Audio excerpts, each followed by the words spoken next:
a remis notre argent. Et il m'a envoyé un stylo pour donner. Et c'est les deux contents possibles. Pour une fois que la connaissance supérieure, pour poursuivre vos moyens pour que tu peux finir. Si nous allons continuer, c'est parce que nous ils vont passer les côtés, ils vont passer les côtés. Ils vont passer ici. Normalement, si c'est le district qui a plus, qui dit qu'il veut passer, ça ne doit plus devenir un image de l'eau.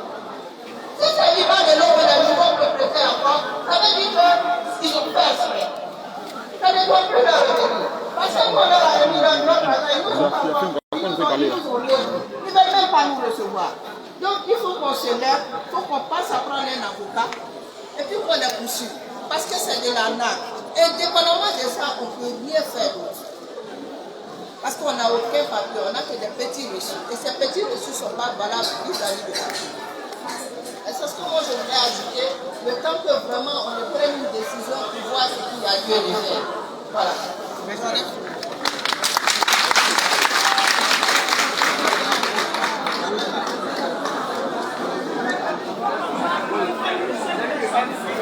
La dame a bien la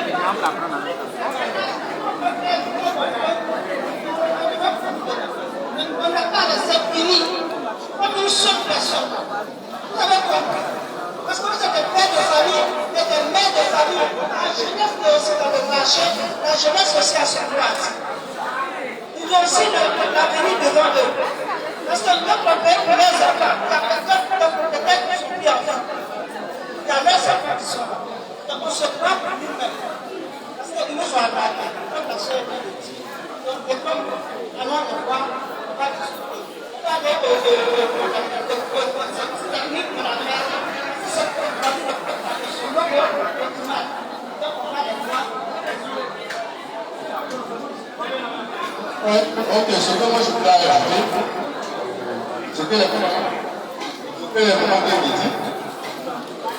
Le moment vient de dire, c'est que chacun de vous a un peu professionnel. Donc, tous ces documents que nous avons fait là, ça a besoin de mettre de la fonction. Parce qu'un moment, c'est le avec les profonds, on a fait tout ça. Donc, après cette réunion, on commence à faire pour en discuter. Quels sont les syndicats, la structure syndicale qui va s'enchaîner par rapport au système de tout ça. Eux aussi,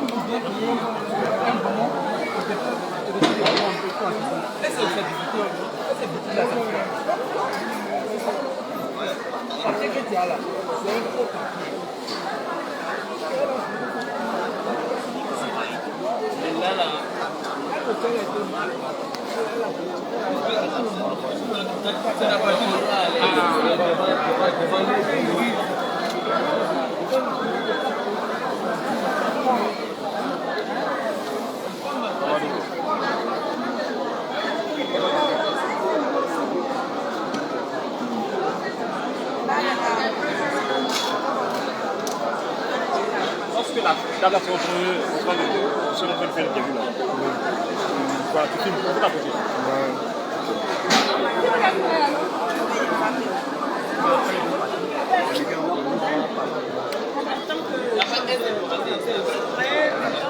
Allez, venez, vous allez vous arrêter. Voilà.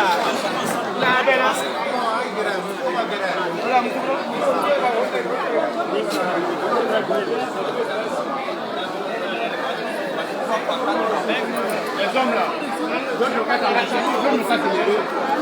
levez-vous auprès de vous, les deux vous allez près de vous levez après vous allez vous restez là comme moi. Comme tu finis les mamans là. Ouais. Je vais aller pour des plaintes.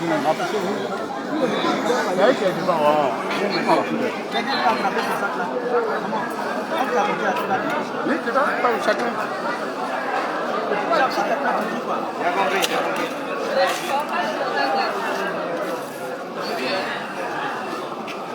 On va aller se calmer. On peut aller se calmer un peu. Pardonnez, hein? Voilà. Non, fais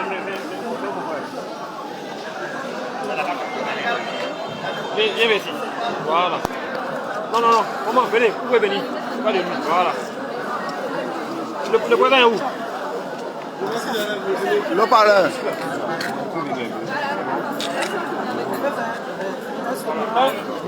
Silence, s'il vous plaît, silence. On va se calmer, hein, on va écouter.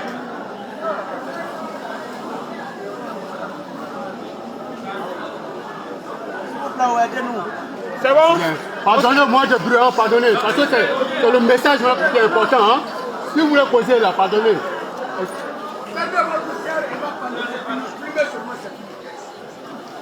Voilà. On faut qu'il d'abord la maman.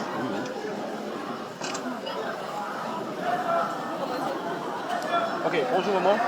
Vous allez vous présenter et puis nous dire la raison de cette réunion là. Je m'appelle Cissé Nassénéba. Vous me regardez. Hein. Voilà, je suis propriétaire de magasin au marché d'Abanani. Et ce matin, on se retrouve ici par rapport à une situation qu'on n'arrive pas à gérer. On se retrouve là parce qu'on a acheté des magasins il y a 20 ans, il y a 19 ans de cela. Et ces magasins nous ont été vendus à 15 millions pour les premiers propriétaires. Nous avons été les premiers propriétaires à acheter ces magasins. Nous les avons achetés avec image et logo.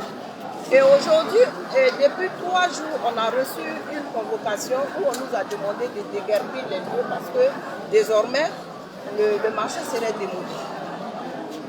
On a essayé de rentrer en contact avec l'IMAD. On nous a dit qu'IMAD n'est pas à Abidjan. Mais c'est une administration. Si IMAD n'est pas à Abidjan, au moins l'administration peut venir vers nous. Parce que pour des gens qui vous ont donné 15 millions, vraiment nous les commerçants, on a été naïfs. Parce qu'on leur a remis ces 15 millions pour seulement en échange des CEP reçus. Et ces CEP reçus-là, on nous a dit sur les reçus que c'était des... Comment on appelle ça? Des parts des potes.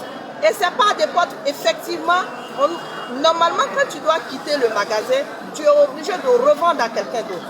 Mais on ne nous a pas dit que ces parts des potes-là étaient limitées à 15 ans, à 20 ans. Parce que tu te rends compte au moins quand tu as l'information, parce que pour nous les parts des potes, c'est que le promoteur nous dit les parts des potes, les magasins nous reviennent. Mais on n'a pas de contrat avec eux. Le contrat qui est entre eux et nous, c'est seulement des papiers pour nous dire que désormais les magasins nous appartiennent. Mais au jour d'aujourd'hui, on nous a convoqués, on a reçu des convocations, mais les convocations ne portent pas le nom des propriétaires de magasins. C'est pour ça que nous avons décidé de nous retrouver pour dire que ce n'est pas une affaire qui concerne le district. Nous, notre affaire est entre nous et les promoteurs. Le district a adressé un courrier aux promoteurs. Mais sachant bien la conduite, le comportement du district autonome d'Abidjan, nous on sait que Bakongo ne fonctionne pas comme ça.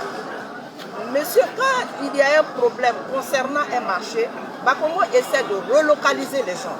On n'a pas dit qu'on ne quitte pas les lieux, mais au moins qu'on nous dise, des lieux qu'on a payés à 15 millions, à 20 millions, qu'on nous dise au moins où est-ce qu'on sera relogé. Bon, on ne peut pas nous dire de quitter les lieux dès réception du courrier. C'est notre problème. Mais le problème clé qui est là aujourd'hui, nous, on ne s'attaque pas au district. Parce qu'on sait que si c'était du district à nous, la moindre des choses, ils allaient nous relocaliser. Donc, on n'accuse pas on n'accuse pas M. Bakongo. Mais ce qu'on aurait voulu, en tant que femme, en tant que jeune, parce que quand vous regardez ici, il n'y a que des jeunes, il n'y a que des femmes. Vous ne trouverez pas tous les jeunes qui sont là, il n'y a que des moins de 50 ans.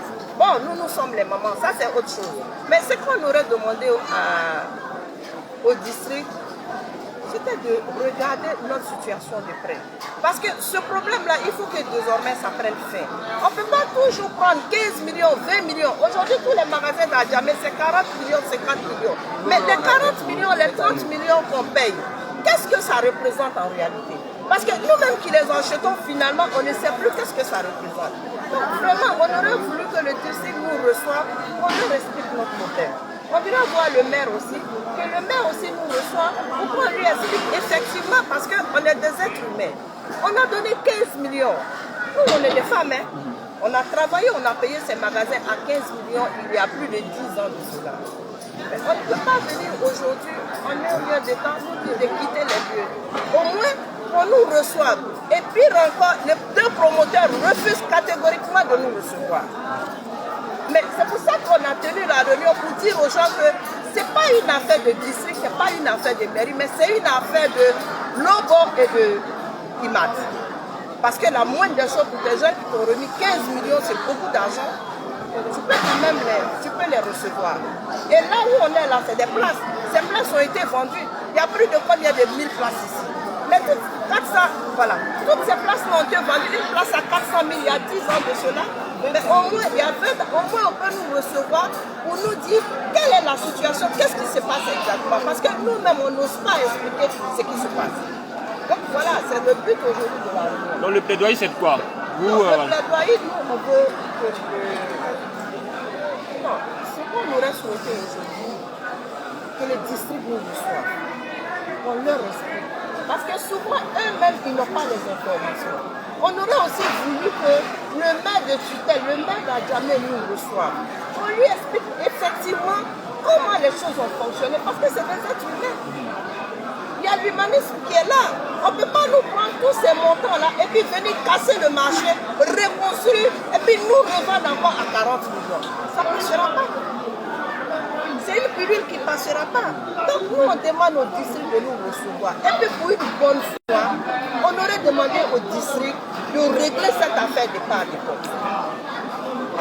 Que cette affaire de part de porte, que si ça doit exister, qu'on nous dise, qu'on nous donne le contrat, qu'on nous donne les papiers nécessaires. Parce que vous ne pouvez pas prendre 40 millions avec quelqu'un, et puis bon, il n'y a aucun papier, et du jour au lendemain, on dit le local ne t'appartient pas. Ça ne passe pas. Donc vraiment, on aurait la main sur le cœur, on demande au district de nous recevoir. Un appel donc au gouverneur. Quel est l'appel, quel est le message que vous pouvez donner à Bakongo? Bakongo, on lui demande pardon. Nous sommes des femmes. On est avec des jeunes. On lui demande pardon de nous recevoir, de nous écouter. On veut se faire écouter. Parce qu'il n'a pas l'information que nous, on a vécu. Ce qu'on a vécu, on veut lui expliquer. À lui maintenant de dire non, je peux, je ne peux pas. Mais on veut qu'il nous reçoive. On veut aussi que le maire nous reçoive. Il faut que le maire nous reçoive pour qu'on s'asseye. Parce que quoi qu'on dise, on est les commerçants d'Adjamé.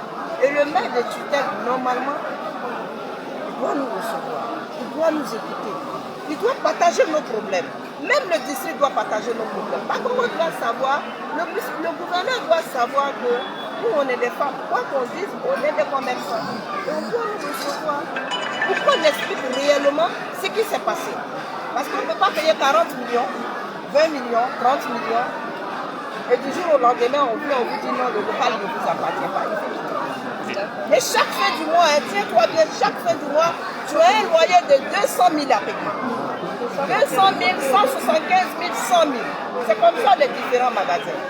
Mais on ne peut pas faire tout ça. Vous payez aussi des taxes? Hein? Vous payez des taxes? Oui, on paye des taxes aux impôts. On paye des taxes, on paye les impôts. Tout le monde paye les impôts. Donc vraiment, si le gouverneur pouvait nous recevoir, nous écouter. C'est IMAD. Le nom, IMAD et Lobo. Lobo. Oui, merci bien. Donc, président, un mot. Ok. Je voulais vous dire merci d'abord. Comment? Merci. Je voulais vous dire merci par rapport à tout ce pour la visite que vous avez connue. Nous avons un cri de cœur. Parce que nous ne savons pas où s'orienter. Nous avons fait appel à la presse. Comme de la manière la maman vient de parler. S'il y avait des portes à ouvrir, nous on allait essayer de négocier, comprendre les situations que nous sommes dedans. Aujourd'hui, tous les commerçants sont perturbés. Comme elle a dit, on ne sait pas à qui s'adresser. Toutes les portes sont fermées. Et vraiment, c'est des milliers de personnes qui font des commerces ici. Mais si nous ne savons pas où s'orienter, qu'est-ce qui va devenir notre famille? Qu'est-ce qui va devenir tous ces mamans et ces jeunes qui sont là? Donc c'est pour ça que nous demandons un plaidoyer auprès du ministre Bakongo, vraiment qu'il puisse nous aider. Nous demandons pardon, vraiment qu'il pense à ces enfants aussi, à ces femmes qui sont en Côte d'Ivoire. C'est des Ivoiriens qui sont là. Quand on nous dit d'entreprendre, c'est ce qu'on fait, on prend des prêts à la banque pour pouvoir entreprendre. Mais si ces prêts-là, encore, on doit venir mettre ça à l'eau, vraiment c'est difficile pour des familles, c'est difficile pour des gens. Parce que où on va enlever encore, on va encore finir de se payer ces prêts-là. Et puis on est à la rue. Et toutes ces personnalités. Donc c'est des cris de cœur. S'il y a des mots que nous avons mal placés, qu'ils nous excusent. C'est la colère qui peut faire qu'il y a des paroles qui peuvent sortir, qui sont déplacées. Mais nous, c'est des cris de cœur que nous faisons. Pour que vraiment ils nous aident. Pourquoi ils vont nous mettre à la rue? Parce que les commerçants ont des larmes aux yeux. Vraiment, monsieur le ministre, on demande pardon, on lui demande pardon. Parce que les mots, je ne peux pas, tout est resté. Je n'ai plus de mots. C'est difficile à vivre, c'est difficile. Depuis 5 jours, les commerçants ne dorment plus. On n'arrive plus à dormir, les gens sont stressés, d'autres sont malades. Moi, je quitte à 23h, je viens à 6h, tellement je suis stressé. On me demande des nouvelles, je ne sais pas quoi dire. Je ne peux pas mentir aussi pour faire plaisir aux commerçants. Parce que les gens sont des agents, ils ont mis dedans. Si je mens, ils peuvent dire que je suis complice. Les gens sont stressés, il y a des familles qui dépendent des personnes qui sont ici. Il y a des jeunes ici, plein de jeunes. Si vous regardez ce monde-là, vous voyez que c'est des mamans des jeunes. Les vieux même, ça ne vaut même pas 10 personnes. Mais si tous ces jeunes-là doivent se retrouver à la rue, ces jeunes-là aussi, on voit des jeunes aussi auprès d'eux pour faire des affaires. Mais toutes ces catégories de jeunes-là doivent partir à la rue. On nous dit que l'État ne peut pas embaucher tout le monde. Mais l'État ne peut nous permettre aussi d'embaucher d'autres personnes avec nos activités qui nous aident à faciliter aussi leur travail. Parce que tout ce que nous faisons là, c'est pour faciliter à l'État d'embaucher pour ne pas que trop de voyous soient dans la rue. Pour ne pas que des bandits soient dans la rue. Nous prenons des petits frères pour les accoucher près de nous, qui n'ont pas, que les parents sont décédés, ils n'ont pas les moyens pour continuer les cours. On les met auprès de nous pour pouvoir faire des activités, pour enlever tous ces charges sur l'État. Nous demandons au ministre, nous demandons pardon au ministre, vraiment qui regarde notre dossier, qui nous appelle, pour qu'on puisse discuter, qui peut nous délocaliser, ou bien chercher un coin, ou bien comment dédommager les commerçants. Vraiment, ça va nous faire plaisir. Nous demandons pardon, il n'y a pas